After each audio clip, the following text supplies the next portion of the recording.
ইন্নাল হামদুলিল্লাহ ওয়াসসালাতু ওয়াসসালামু আলা রাসূলিল্লাহি ওয়া আলা আলিহি ওয়া আসহাবিহি আজমাইন।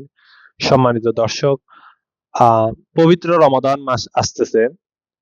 প্রতিবারই রমাদান আসলে আমরা দেখি আমাদের দেশের কিছু ভাই সৌদি আরবের সাথে মিল রেখে একদিন আগেই রমাদান শুরু করে দেন এবং তারা ঈদ উল ফিতর, ঈদ উল আজহা এবং অন্যান্য ধর্মীয় আহ গুরুত্বপূর্ণ ইবাদত গুলো তারা সৌদি আরবের সাথে মিল রেখে করেন।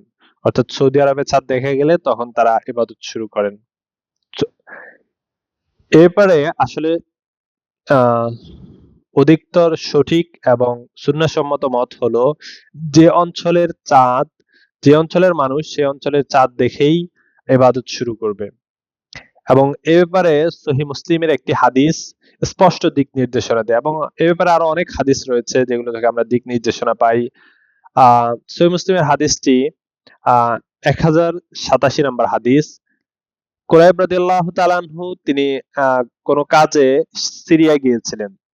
তখন সিরিয়া তিনি দেখে আসলেন যে মুআবিয়া রাদিয়াল্লাহু তাআলা আনহু এবং সেখানকার মুসলিমগণ শুক্রবার রোজা রেখেছেন এবং তিনি এসে এই কথা যখন ইবনে আব্বাস রাদিয়াল্লাহু তাআলা আনহুকে বললেন, তিনি বললেন মদিনায় আমরা শনিবার অর্থাৎ একদিন পরে রোজা রেখেছি, রোজা শুরু করেছি।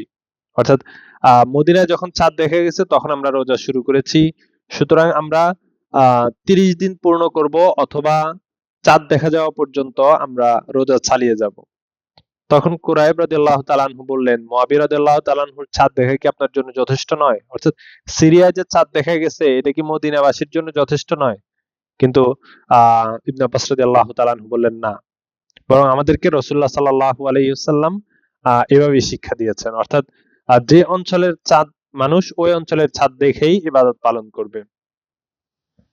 তো এই হাদিস থেকে স্পষ্ট বোঝা যায় যে দূরবর্তী কোনো অঞ্চলের চাঁদ দেখা অন্য অঞ্চলের জন্য এটা যথেষ্ট নয়।